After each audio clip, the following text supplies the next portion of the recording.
Guys, grabe. Hindi ko talaga po na-expect. Pero basta thank you, Lord. Ay, nako. Mamaya guys, malalaman nyo kung bakit. Kung bakit. Dito yung reaction ko. Hi guys, this is John and Joyce Vlog. At ito na nga po pala guys, yung mga kaganapan nung nanalo po ako sa pa-contest ni Kamangyan. Bali guys, mga October 1 or mga September 30 ay nakita ko po yung post ni Kamangyan. Nag-may day siya na kung saan ay minention niya yung Jetty Pinamalayan. Na-curious nga ako guys, kaya po sinearch ko agad yung Jetty Pinamalayan sa Facebook. At yun na nga po, nakita ko po yung post nila na ganito.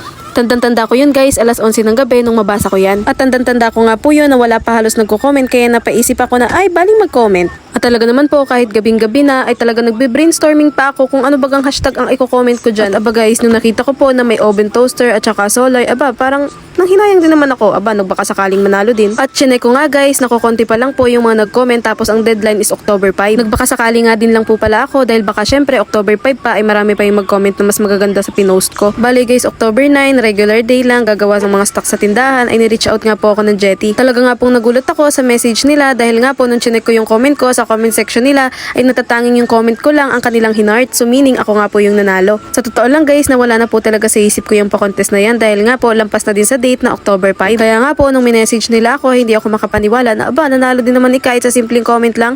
Nang mag-message nga po sila ng October 9 na October 10 pa po kami ni Karang nakapunta. Talaga nga pong kahit sa Pinamalayan pa pupunta ay huy, talagang gora kami ni Karang. Aba, syempre ay minsan lang manalo.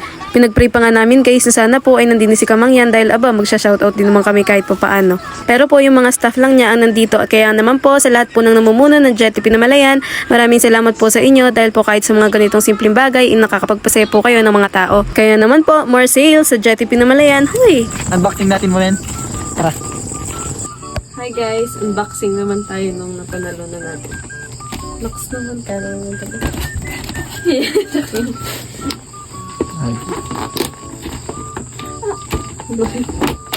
Yes!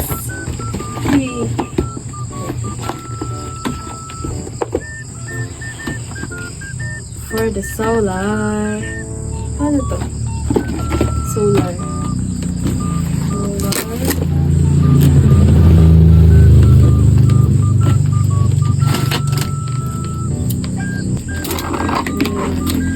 Ay, kakaiba siya. Eh? Siya. Wow. Siya. Oo. Paano Kasi, to? ay hindi natin siya magagamit. Yes, parang...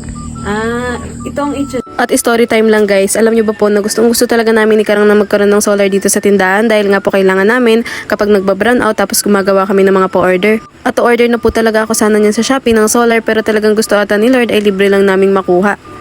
At ayan nga guys, nanalo sa contest. Huy! Pwede siya sa ano? Ay, ito po. Sirain na natin. Grabe mo ba eh? Kasi na ba? Ano pala yun? Ganun mo ano? Yung ano no?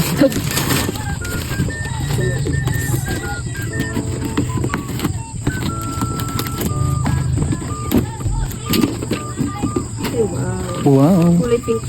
Kulay pink. Wala. Gimpak na alisin. Alisin.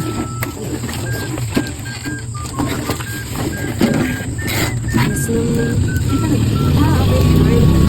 Okay. Alisin na. Alisin na sa ano. Alisin na dyan. Hindi matagal. Oh, ito siya guys. Paano tayo? Oh, diba? Pakita mo din eh. Ayan, ako nabasa. Oops, guys. Yan. Thank you, Kamangyan. Thank you, Kamangyan. Thank you, Jetty Pinamalayan. Dahil for the first time ko lang manalo sa ganito. Hindi swerte sa Apple, pero swerte sa contest. Charot. Thank you po. Yan na, guys.